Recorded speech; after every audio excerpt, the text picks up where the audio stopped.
La Bible nous dit dans Romains 4, « Et ceux dont les iniquités sont pardonnées et dont les péchés sont couverts. » Nous sommes heureux, nous qui croyons au pardon de notre Dieu, croyons aux sanctifications de notre Dieu. Nous croyons aux justifications de notre Dieu. Nous sommes très heureux. Heureux nous à qui nos péchés et nos iniquités sont été couverts par le sang de Jésus-Christ. Jésus-Christ a tout donné pour toi. Toutes les souffrances qu'il a endurées, c'est pour que tu sois sauvé.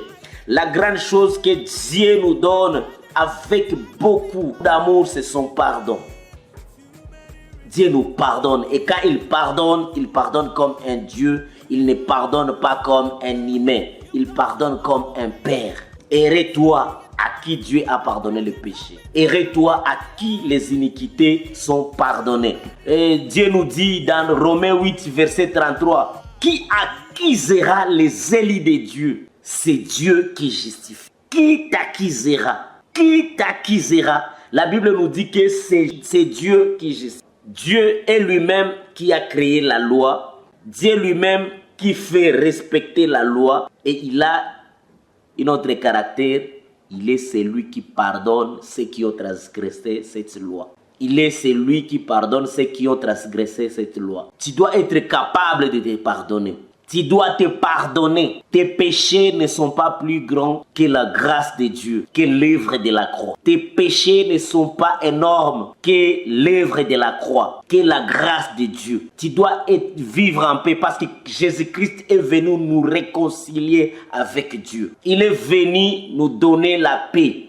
Il est venu nous donner la vie. Alors, si Dieu te pardonne, tu dois être capable de te pardonner aussi. Tu es enfant de Dieu. Une chose que tu dois comprendre, tu n'es pas un Dieu, tu es un humain. Et Dieu sait bien que tu es un humain, tu n'es pas un Dieu. C'est pour cela que Dieu nous dit que Christ a pris la chair pour compatir ou bien pour comprendre ce que nous comprenons dans la chair. Pour compatir avec nous dans la chair. C'est pour cela qu'il nous pardonne. Il connaît bien ce que nous traversons. Il connaît bien ce que tu traverses. Il sait que tu es pécheur. Il a pris la chair du péché. Il sait la pression qui se trouve dans le corps. C'est pour cela que tu dois être pardonné, tu dois te pardonner. Mais je conclue en disant que la Bible pose cette question. C'est parce qu'il y a surabondance de la grâce que nous devons vivre dans le péché. Non, nous sommes enfants de Dieu, nous sommes fils de Dieu.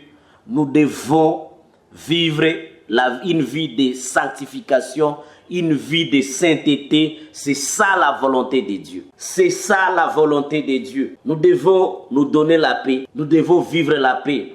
Lève-toi, tu es enfant de Dieu. Marche dans la volonté de Dieu. Marche dans la sanctification. Marche dans la sainteté de Dieu. Tu es enfant de Dieu. Tu es fils de Dieu. Bien que tu aies péché, cela ne t'a pas ravi l'identité d'être enfant de Dieu. Mets-toi debout comme un gladiateur. Tu dois combattre pour vaincre ses péchés. Tu dois combattre pour vaincre ses péchés. Lève-toi, tu es un enfant de Dieu. Tu as des choses que tu dois faire. Tu as encore de grandes choses que tu dois accomplir avec Dieu. Ne laisse pas tomber. Lève-toi, réveille-toi. Sois avec joie et allégresse comme tu es enfant de Dieu. Que Dieu vous bénisse. Sois béni au nom de Jésus-Christ. J'enlève cet esprit de culpabilité sur ta vie. J'enlève cet esprit de culpabilité sur ta vie au nom puissant de Jésus-Christ. Amen.